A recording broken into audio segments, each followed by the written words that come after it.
Bienvenue sur la chaîne actuqc.com. Cet article est tiré du site internet morphe.fr. Titre de l'article: Que cache l'agenda 21 des Nations Unies et la transition énergétique? Début de l'article sur l'agenda 21. Les mots comme développement durable sont des termes inventés par David Rockefeller dans les années 90. L'argument majeur de l'agenda 21 des Rockefeller, pourvoir aux besoins du présent sans compromettre les besoins des générations futures. Derrière la façade écologique, c'est en réalité une feuille de route pour contrôler toutes les ressources planétaires via des monopoles transnationaux. Sur l'un des sites qui concerne ce sujet, une phrase est cruciale: ce processus marque la naissance d'un nouveau partenariat mondial pour le développement durable. Alors que l'appellation développement durable nous semble positive, nouveau partenariat mondial déclenche notre suspicion. Or, il y a de quoi être suspicieux. Hélas, cela fait déjà 25 ans que les directives territoriales et communales de l'agenda 21 sont mises en application dans les 178 pays qui ont signé cet accord au sommet de la Terre de Rio en 1992. Pas un seul domaine de notre quotidien n'échappe à ces directives mondiales. Chaque projet implémenté est un pavé de plus sur la route d'un totalitarisme mondialisé pour les 178 pays signataires. La fin du droit de propriété. Rosa Quar, retraitée, a dirigé les expertises des domaines immobiliers commerciaux pour les transports de l'État californien pendant 28 ans. Témoin privilégié des diverses utilisations des terrains individuels ou publics, elle expose ouvertement les impacts du développement durable sur les droits des propriétaires et sur les libertés individuelles. C'est au cours de disputes légales, à n'en plus finir, qu'elle découvre la source du chaos, créée par des suites de plans de restructuration des terres dans les communes de sa région et partout ailleurs dans le monde. L'agenda 21. Une sorte de nouvel ordre mondial pour le 21e siècle. Son livre Behind the Green Mask, l'agenda 21, derrière le masque de l'écologie, l'agenda 21 de l'ONU, révèle des orientations fascistes sous couvert de discours écologiques feutrés. Elle écrit sur son site, citation, « On pourrait croire à de la science-fiction ou à une théorie conspirationniste, mais ça n'est pas le cas.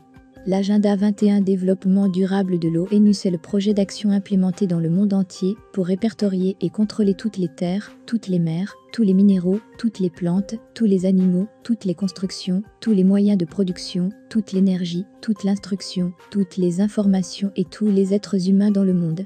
C'est un inventaire des stocks, ainsi que leur contrôle. » Fin de la citation. Le sommet de Rio, établi lors de la conférence des Nations Unies sur l'environnement et le développement en 1992 à Rio de Janeiro au Brésil, sommet de la Terre, l'agenda 21 est un guide de mise en œuvre du développement durable pour le 21e siècle. Les nations qui se sont engagées pour sa mise en place doivent l'appliquer au niveau national, régional et local. L'agenda 21 est structuré en 4 sections et 40 chapitres. Rosa Quar est interviewée pour le show Verita, son discours très éclairant sur ce qui se passe pour nous aujourd'hui. Sa vue d'ensemble lève le voile sur de nombreux domaines. On comprend beaucoup mieux que tout se tient. Tout d'un coup, tout ce qui cloche devient logique et normal pour les décideurs de ce plan. Les textes de l'agenda 21 sont présents dans tous les projets généraux des villes et des régions.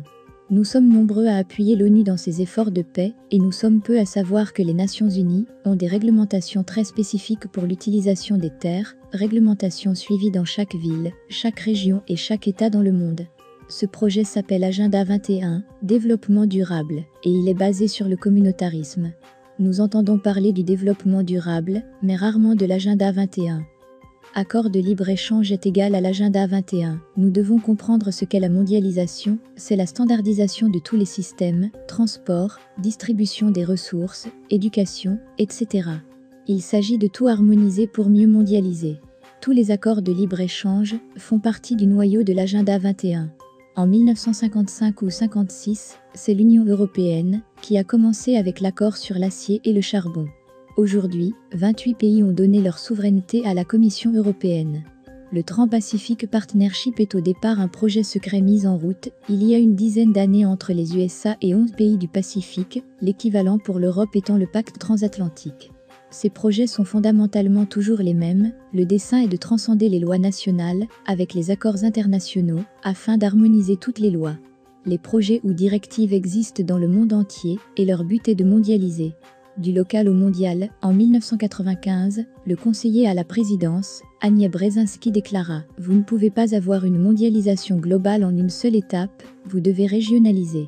Et les accords sont là pour ça, établir des régions, dont les frontières extérieures s'accorderont avec les frontières nationales, qui elles-mêmes s'accorderont avec les directives internationales. Le plan est une approche globale mise en œuvre localement, c'est pourquoi vous n'entendez pas parler de l'agenda 21, cependant vos infos quotidiennes locales en sont truffées, et les gens dans le monde entier en sont affectés. C'est une combinaison de la Chine communiste, de l'ancienne URSS, et de l'Allemagne nazie, une sorte de communautarisme. Fin de la déclaration. Les mégacités et zones sauvages, un autre but du plan est de regrouper les populations dans des mégacités, où ils peuvent être contrôlés. Les lois et les règlements des grandes villes sont faits internationalement, pour faciliter la création des mégapoles dans le monde entier. Afin de vous inciter à quitter les zones rurales, de nouveaux projets y sont implantés, ce qui rend les développements individuels prévus difficiles ou impossibles à réaliser, pour exemple l'arrêt des bus scolaires, la fermeture d'écoles ou d'hôpitaux etc. Cela est en cours partout dans le pays, mais comme ça se passe de commune en commune, les citoyens ne réalisent pas que c'est un plan global mondial, c'est le même partout. Les gens qui l'implémentent en installant les projets sont vos voisins. Les projets sont présentés de façon à ce que vous trouviez tout cela très bien. L'idée principale est de faire que les gens pensent que ce sont leurs idées. Les changements apparaissent prometteurs au départ, comme de nouveaux trottoirs ou lampadaires etc. Puis vous verrez que les lampes sont souvent hors d'usage, que les arbres peu entretenus de vos parcs meurent, que les routes défoncées ne sont plus remises en état parce qu'il n'y a pas d'argent. Ces plans furent conçus pour altérer l'économie des villes et créer des mégapoles à la place. Les écoles locales fermeront peu à peu, ainsi que les petites entreprises de quartier. La chute de l'économie est faite pour détruire la stabilité financière de la classe moyenne. Détruire le monde rural, le mantra du développement durable, ne cesse de nous dire que nous usons la nature, nous devons nous limiter pour les ressources, nous devons prendre les transports en commun et toutes ces restrictions sont faisables dans les villes. C'est très bien, mais vivre en grande banlieue ou au milieu rural deviendra très difficile. Vous aurez à payer des taxes supplémentaires pour pouvoir conduire votre voiture, les écoles seront loin, les services publics seront absents etc. Le but est de concentrer les populations dans des habitats standardisés de mégacités. Voici l'agenda conçu pour les multinationales, comme Exxon ou Monsanto et Kraft, veulent le moins d'obstacles possible pour le transport de leurs marchandises sur les 5 continents et ces lois leur sont favorables. Ces entreprises mastodontes souhaitent que les 7 milliards d'êtres humains puissent acheter leurs produits, pas seulement les pays riches. De plus, elles n'entendent pas payer des salaires élevés. Elles visent à mettre fin à la compétition en possédant toutes les innovations et inventions. En nivelant par le bas, les pays riches consommeront moins, mais les pays en développement seront tirés vers le haut pour les nouveaux marchés, Inde, Brésil, Russie, Chine. Les économies de ces pays seront développées et les nôtres seront freinées. Souvenons-nous que c'est un plan mondial et que tout cela, l'essor des pays pauvres, est un bonus majeur pour les multinationales. La compagnie Monsanto, achetée par Bayer, vise le monopole des entreprises mondiales, comme Monsanto sont plus puissantes que les régions, villes et gouvernements. Elles peuvent orienter les événements dans le monde entier. C'est ce que fait Monsanto, qui est membre du Conseil pour le développement durable, en interdisant la récupération naturelle des semences.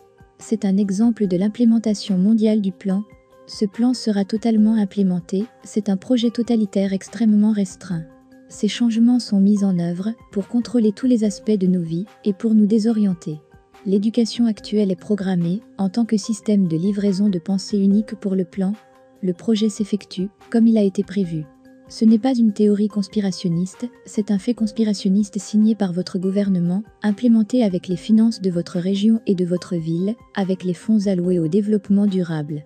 Toutes ces organisations y participent, ainsi qu'une bonne partie de nos impôts. Détruire la classe moyenne, pour accélérer la relocalisation vers les smart cities pour atteindre la durabilité, telle que décrite par l'ONU, les pays les plus riches doivent être nivelés par le bas en faveur des pays les moins aisés donc les lois doivent s'harmoniser, les frontières doivent laisser circuler les produits et les personnes. Les gens le font déjà, s'ils travaillent pour une grosse compagnie, et que celle-ci déménage, ils déménagent aussi. Le changement d'école n'est plus un problème, puisque les programmes s'harmonisent également. Le but de tout cela est à terme de vider les campagnes et de relocaliser le maximum de personnes dans de gigantesques centres urbains écologiques appelés Smart City ou villes intelligentes reliées à la Smart Grid, le réseau intelligent des compagnies énergétiques truffées d'antennes et d'appareils émettant des ondes électromagnétiques cancérigènes. Ceci était la fin de l'article sur l'agenda 21. Vous pouvez retrouver l'intégralité de cet article dans la description sur YouTube. Abonnez-vous à notre chaîne pour suivre nos prochaines vidéos. actuqc.com vous souhaite une excellente journée.